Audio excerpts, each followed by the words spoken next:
Se rieron cuando el tintinear de la copa resonó en el salón, convencidos de que todo les saldría impune. Pero un solo acto hizo tambalear su imperio en cuestión de minutos. Suscríbete al canal y escribe en los comentarios desde qué país estás viendo este video. El salón principal del Fondo Benéfico Harrington brillaba como un escenario preparado con demasiada precisión. Las lámparas de cristal colgaban pesadas del techo, multiplicando la luz hasta volverla casi irreal. Y el mármol pulido reflejaba los movimientos de los invitados como si cada paso fuera parte de una coreografía ensayada.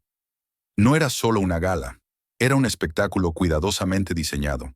Los camareros se desplazaban sin ruido, las copas tintineaban en el momento justo, y los teléfonos móviles ya estaban en manos de muchos asistentes, incluso antes de que ocurriera algo digno de ser grabado. Todos sabían que esa noche no se trataba únicamente de caridad, sino de imágenes, titulares y pequeños momentos que luego serían exhibidos como prueba de poder y prestigio.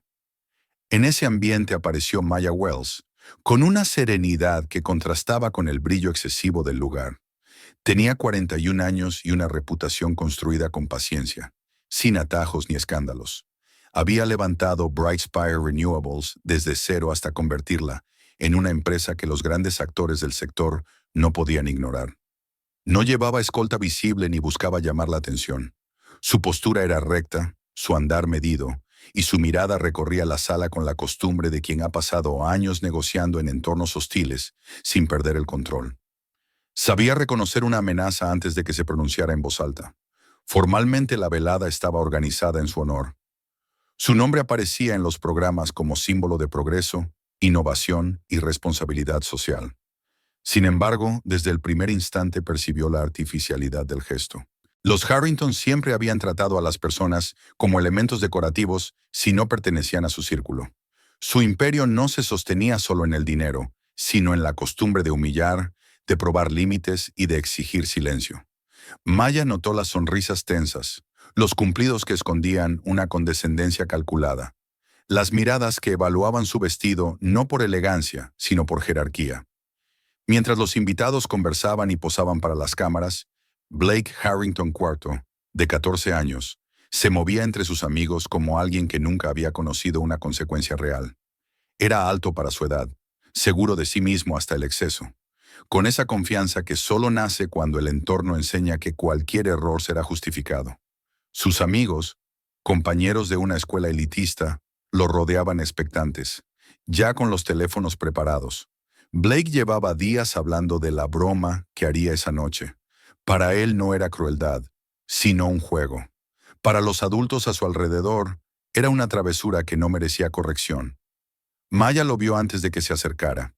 Detectó el movimiento entre la multitud, el avance decidido del muchacho con una copa de vino tinto en la mano. No había curiosidad en su mirada, sino el deseo de demostrar poder. El murmullo del salón disminuyó apenas perceptiblemente, como si muchos presintieran que algo estaba a punto de ocurrir. Blake se detuvo frente a ella, pronunció unas palabras que sonaron a saludo, pero tenían el filo de una burla, y levantó la copa. El vino cayó sobre el rostro y el pecho de Maya en una fracción de segundo. El líquido rojo oscureció de inmediato la tela clara de su vestido. Volvió pesada la seda y dejó gotas visibles sobre el mármol impecable. Durante un instante, el tiempo pareció suspenderse. Luego llegó el sonido de las risas ahogadas, de los teléfonos elevándose para capturar el momento, del aplauso breve de Candice Harrington, que celebró la escena como si su hijo hubiera hecho un truco de magia. Richard Harrington observó con una sonrisa fría, aparentando control, aunque su expresión delataba algo más profundo: aprobación. La sala esperaba una reacción, una protesta, un grito, una escena que permitiera etiquetar a Maya como exagerada, inestable o ingrata. Esperaban que se derrumbara para confirmar el orden que ellos conocían. Pero Maya permaneció inmóvil. En el silencio se oían su respiración contenida y el goteo del vino cayendo al suelo. Sintió la humillación y el ardor, pero también una claridad repentina. Si reaccionaba como ellos deseaban, perdería. Extendió la mano, tomó una servilleta de un camarero cercano y secó con cuidado su cuello. No aceleró el paso ni bajó la cabeza. Caminó hacia el escenario con la misma calma con la que había entrado al salón. Los focos iluminaron cada mancha de su vestido, como si quisieran convertirla en un símbolo de vergüenza. En lugar del discurso previsto sobre alianzas y futuro compartido, Maya habló con voz firme y sin dramatismo.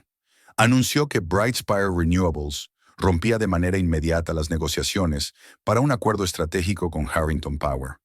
La reacción fue instantánea. Las sonrisas se congelaron, los murmullos se transformaron en incredulidad. Maya explicó, sin elevar el tono, que su empresa elegía socios según valores y que lo ocurrido demostraba una incompatibilidad insalvable. No era una amenaza ni un arrebato emocional. Era una decisión empresarial con consecuencias reales. Blake perdió la expresión de triunfo y por primera vez pareció comprender que su gesto tenía un precio. Sus padres, acostumbrados a dominar cualquier espacio, se encontraron sin control. Maya descendió del escenario y abandonó la sala sin mirar atrás. Detrás de ella, el caos comenzó a tomar forma. Los invitados subían videos, los intentos de ordenar silencio sonaban desesperados, y los teléfonos de los Harrington no dejaban de sonar. La humillación que debía quedar como un espectáculo pasajero se transformó en el inicio de algo mucho más grande, mientras Maya salía a la noche sabiendo que acababa de cruzar un punto del que no habría retorno. Cuando Maya salió del edificio, el aire nocturno le golpeó el rostro con una frialdad que contrastaba con el calor artificial del salón. Detrás de ella, las puertas se cerraron sobre un murmullo creciente, pero ella ya no escuchaba risas ni aplausos falsos, sino un ruido más profundo y peligroso, el de una maquinaria que acababa de ponerse en marcha. Subió al automóvil sin mirar atrás. En cuanto la puerta se cerró, el mundo exterior quedó amortiguado, pero su teléfono comenzó a vibrar casi de inmediato, como si intentara recordarle que la tormenta no había terminado, sino que apenas comenzaba. En cuestión de minutos, los primeros videos empezaron a circular. La escena del vino cayendo sobre su vestido se repetía una y otra vez en pantallas de todo el país, acompañada de comentarios contradictorios. Algunos se indignaban, otros reían, muchos discutían sin saber exactamente qué habían presenciado. Sin embargo, el segundo video, el anuncio de la ruptura del acuerdo, empezó a ganar fuerza con una velocidad distinta. Ya no era solo un escándalo social. Se estaba convirtiendo en una noticia económica, en una grieta visible dentro de un imperio que parecía intocable. El automóvil avanzaba por calles iluminadas mientras Maya observaba la ciudad sin verla realmente. En la pantalla de su teléfono apareció el nombre de Noah King, su director de Relaciones Públicas. Contestó sin necesidad de saludo. Noah hablaba rápido, con la voz contenida de alguien que intenta mantener el control en medio de un incendio. Le informó que los principales canales de noticias estaban solicitando declaraciones, que el clip había alcanzado millones de reproducciones en menos de una hora y que, en las redes, la gente comenzaba a compartir historias propias de humillación, discriminación y abusos corporativos. No era solo su nombre el que circulaba, sino una sensación colectiva de hartazgo que encontraba en ese momento un punto de identificación. Maya escuchó en silencio. Sentía el cansancio acumulado en los hombros y una incomodidad persistente en la piel, como si el vino no se hubiera ido del todo.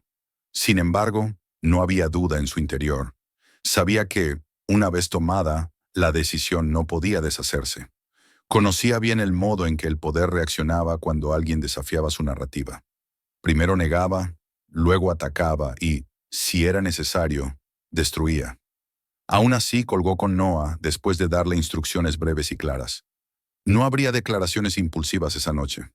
No alimentaría el ruido. Al llegar a su casa, el silencio la envolvió de una manera casi violenta. Se quitó los zapatos, dejó el bolso en el recibidor y caminó directamente al baño. El agua de la ducha cayó sobre su cuerpo durante largos minutos, arrastrando el olor del vino y la tensión acumulada. Observó cómo el color rojizo desaparecía por el desagüe, pero comprendió que no todo podía limpiarse con la misma facilidad. Al salir envuelta en una toalla, se permitió unos segundos de quietud absoluta. No era un momento de debilidad, sino de conciencia. Sabía que lo que vendría exigiría más que dignidad, exigiría resistencia. Fue entonces cuando llegó el mensaje. Un número desconocido sin imagen ni firma visible. El texto era breve, escrito con cautela, como si cada palabra hubiera sido medida para no delatar miedo. Decía que lo ocurrido esa noche no era una excepción, sino una costumbre, y que la persona que escribía tenía pruebas. Maya se sentó en el borde de la cama, leyendo una y otra vez. La mujer se presentaba como Grace Caldwell, 73 años, ex empleada en la casa de los Harrington durante décadas. Decía haber visto demasiado y haber callado demasiado tiempo. Ahora, al ver el video, había entendido que quizás era la última oportunidad para que alguien escuchara. Maya no respondió de inmediato. Analizó el mensaje, el tono, la ausencia de exigencias. Había algo en esas líneas que no sonaba a trampa. Aún así, el riesgo era evidente. Una acusación sin respaldo podía destruir lo que quedaba de estabilidad.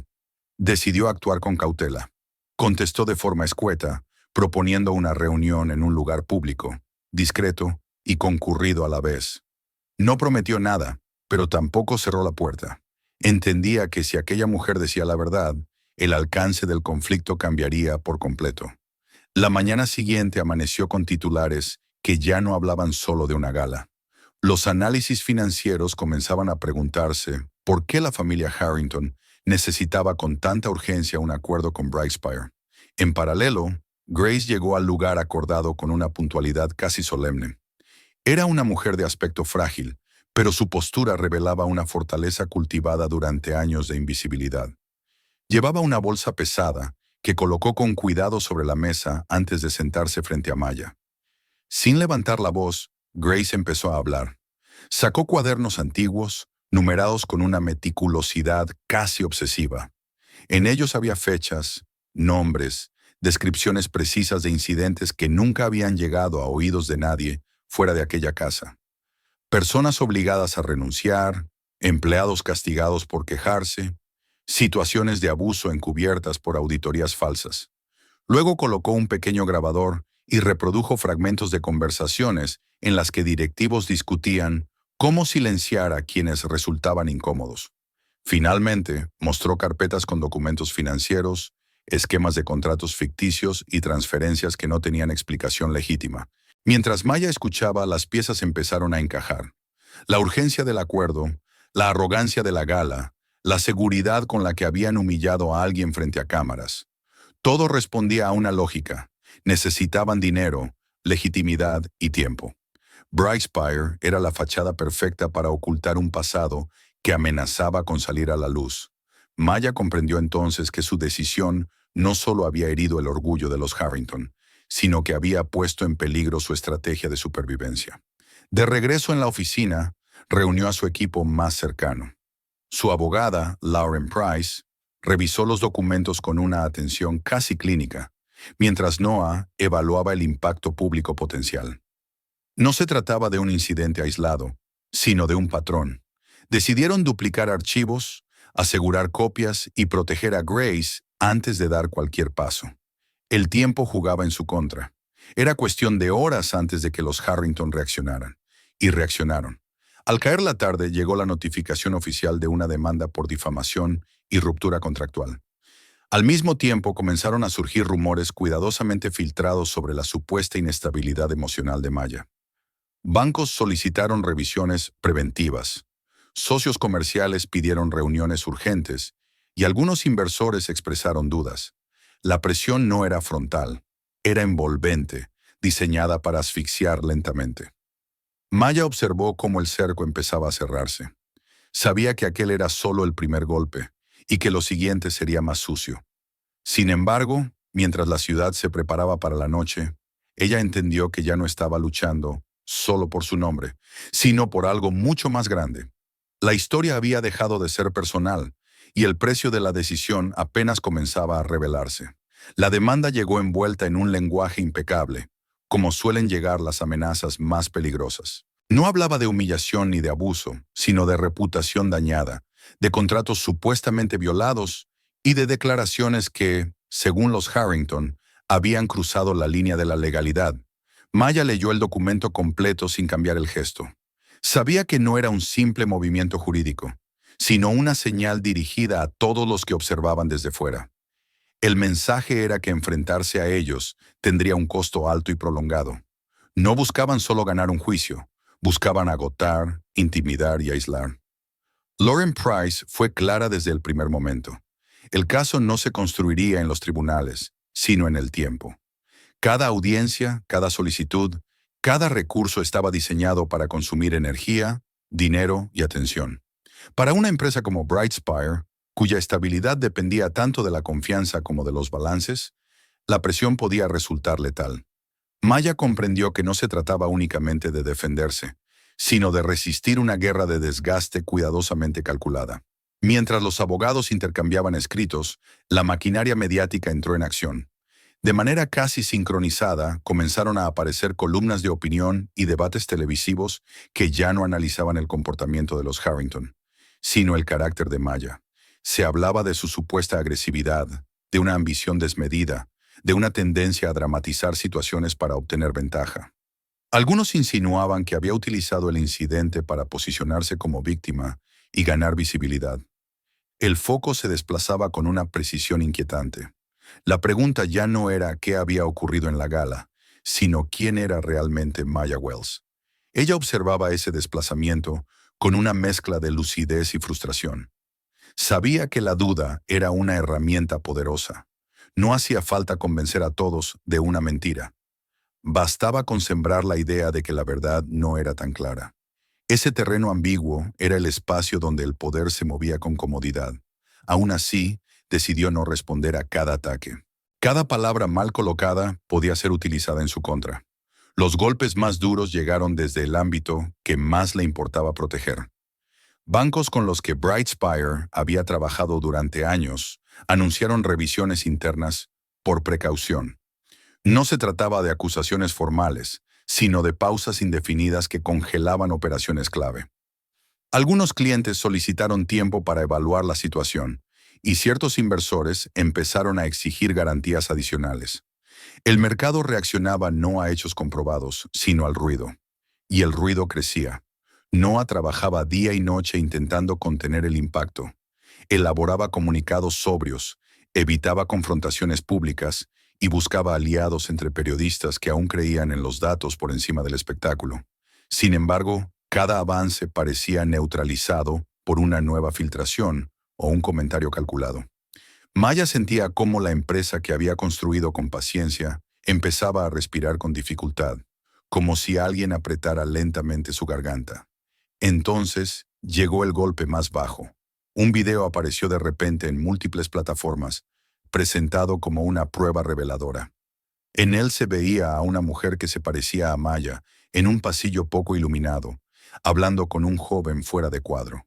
La voz, alterada pero reconocible, parecía amenazante. La narrativa era clara.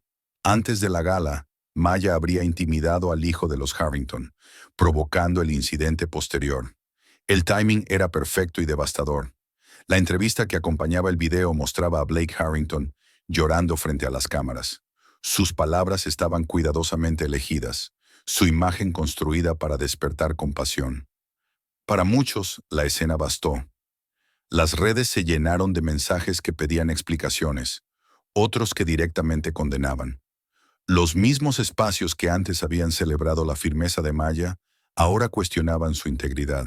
Los hashtags cambiaron de tono, y el apoyo empezó a fragmentarse. La violencia dejó de ser solo simbólica. Una noche, al regresar a casa, Maya encontró pintadas en el muro exterior insultos, amenazas veladas, frases diseñadas para herir. Algunos vecinos observaban desde lejos, teléfonos en mano, como si aquello fuera una extensión del espectáculo. La policía llegó tarde y se limitó a tomar nota, más preocupada por mantener el orden frente a los periodistas que por ofrecer verdadera protección. Por primera vez, Maya sintió que el peligro había cruzado una frontera. En una habitación segura, lejos de cámaras y discursos, se permitió quebrarse. No delante de su equipo, no en público. Sola dejó que el cansancio y la rabia encontraran salida. No era miedo por ella misma lo que la paralizaba, sino la posibilidad de que todo aquello arrastrara consigo a personas que no habían elegido estar en el centro del huracán. Pensó en Grace, en los empleados de Brightspire, en su madre, que la llamaba cada noche con la voz temblorosa. Sin embargo, el derrumbe no duró mucho. Al amanecer, una calma distinta se instaló en ella.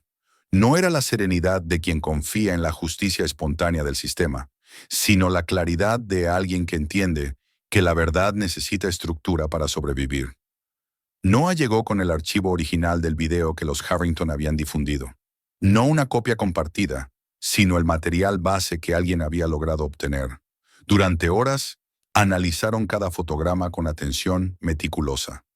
No buscaban emociones, sino errores. Fue Maya quien lo vio primero.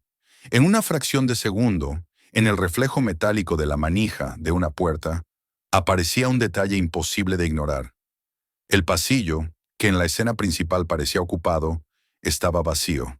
No había nadie más, ninguna sombra, ningún movimiento. Era una contradicción técnica, no una interpretación, una grieta en la mentira. Ese hallazgo cambió todo. Maya comprendió que no bastaba con responder, ni con publicar aclaraciones. Cualquier material editado podría ser manipulado de nuevo. Necesitaban un momento que no pudiera ser reescrito, una exposición directa y completa. Decidió convocar una conferencia de prensa en vivo, sin preguntas, con demostraciones técnicas y la presencia de un experto independiente en criminalística digital. Al mismo tiempo, Lauren avanzó en la verificación final de los documentos de Grace y Noah coordinó con medios confiables para que la información saliera de manera simultánea. Mientras el día avanzaba, la tensión se volvía casi tangible. Todo estaba listo para un enfrentamiento definitivo. Maya sabía que al dar ese paso no habría marcha atrás. No solo se expondría a ella, sino también la estructura entera que había sostenido el silencio durante años.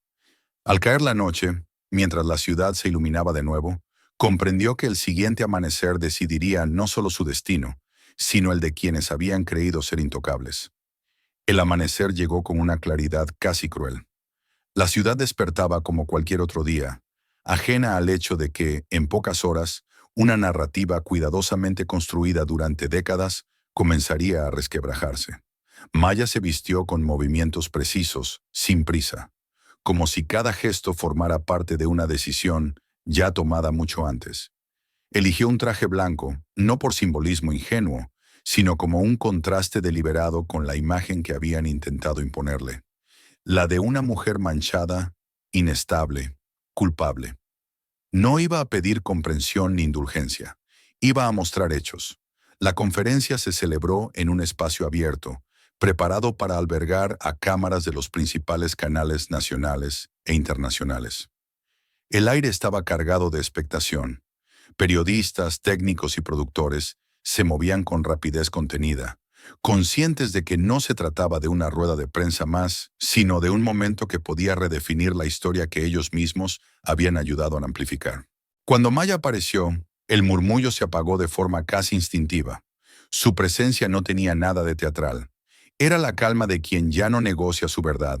Sin preámbulos innecesarios, comenzó. En la pantalla gigante se proyectó el video difundido por los Harrington, aquel que había sembrado la duda y alimentado la desconfianza. Durante unos segundos, el público volvió a ver la escena tal como se la habían presentado. La imagen borrosa, la voz alterada, la insinuación de amenaza. Luego, con una precisión casi quirúrgica, Maya fue deteniendo la reproducción, señalando detalles que hasta entonces habían pasado desapercibidos. No hablaba con ira, sino con una claridad metódica, explicando cómo ciertas transiciones no coincidían, cómo el sonido había sido limpiado de manera artificial. El punto de quiebre llegó cuando amplió una fracción del fotograma. En el reflejo metálico de la manija de una puerta, el pasillo aparecía vacío. No había testigos, no había confrontación, no había escena alguna que respaldara la narrativa original. El silencio que siguió no fue de incredulidad, sino de comprensión. Aquello no era una interpretación subjetiva, sino un hecho técnico. El experto en criminalística digital, invitado para validar el análisis, tomó la palabra y explicó con términos accesibles los rastros de edición, las marcas temporales alteradas, los artefactos digitales que delataban el montaje. La mentira, hasta entonces envuelta en emoción, quedó desnuda. Después fue el turno de Grace Caldwell. Caminó hacia el micrófono con pasos lentos pero firmes. Su voz, al principio temblorosa, ganó fuerza a medida que leía fragmentos de sus diarios. Años de silencios forzados se condensaban en fechas, nombres y episodios que revelaban una estructura de abuso sistemático. No hablaba para vengarse, sino para dejar constancia. Cada palabra suya añadía peso a lo que ya no podía ser reducido a un simple conflicto personal. Los documentos financieros aparecieron luego en pantalla, conectando los puntos que explicaban la urgencia de la familia Harrington por cerrar el acuerdo con BrightSpire. Contratos ficticios, transferencias sin justificación, intentos de ocultar déficits antes de auditorías inminentes. La gala, la humillación, la falsa seguridad de aquella noche cobraban ahora un sentido distinto. No habían actuado por capricho, sino por desesperación. La reacción fue inmediata y en cadena. Los reguladores anunciaron investigaciones formales casi en tiempo real. Las cámaras captaron la llegada de agentes federales a las oficinas de los Harrington. Las acciones de sus empresas comenzaron a caer con una velocidad que obligó a suspender operaciones. La imagen del poder inquebrantable se desmoronaba ante los ojos de todos. Richard Harrington fue escoltado fuera de su edificio, esposado, mientras Candice observaba sin poder imponer órdenes. Incluso Blake fue apartado del foco mediático y enviado a un programa obligatorio de rehabilitación psicológica, no como castigo ejemplar, sino como reconocimiento tardío de un entorno que había normalizado la crueldad. Para Maya, la caída de sus adversarios no trajo una sensación de triunfo inmediato. Las amenazas no desaparecieron de la noche a la mañana, y su familia seguía viviendo con el miedo residual que deja cualquier exposición pública. Sin embargo, algo esencial había cambiado. Ya no estaba sola. Los empleados de BrightSpire la recibieron con aplausos sinceros, no por una victoria empresarial, sino por haber resistido cuando la presión parecía insoportable. El consejo directivo confirmó de manera unánime su liderazgo, entendiendo que ceder ahora habría significado legitimar la extorsión. Con el paso de las semanas, Maya transformó lo ocurrido en algo más duradero que una noticia. Creó un fondo de protección para informantes que llevó el nombre de Grace Caldwell y puso en marcha un instituto independiente dedicado a ofrecer respaldo legal y mediático a quienes habían aprendido a sobrevivir en silencio. En un antiguo edificio bancario se abrieron oficinas donde la verdad ya no dependía de la buena voluntad del poder, sino de una infraestructura diseñada para sostenerla. Un mes después, Maya regresó al mismo salón donde todo había comenzado. La ceremonia era distinta, pero el espacio idéntico. Al entrar, la sala se puso en pie. No era una ovación al éxito, sino al coraje. Mientras avanzaba, recordó el momento en que el vino había caído sobre su piel y el mundo había esperado verla caer. Comprendió entonces que aquellas manchas que nunca se borraron del todo no eran marcas de vergüenza, sino el punto de partida de un cambio real.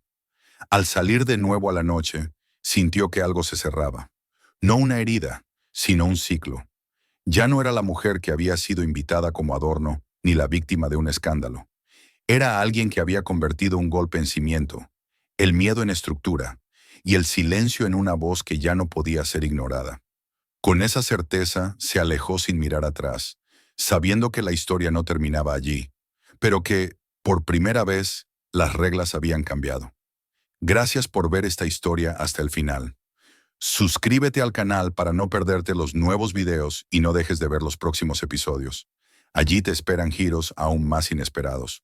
Comparte este video con tus amigos si te impactó y escribe en los comentarios desde qué país nos estás viendo.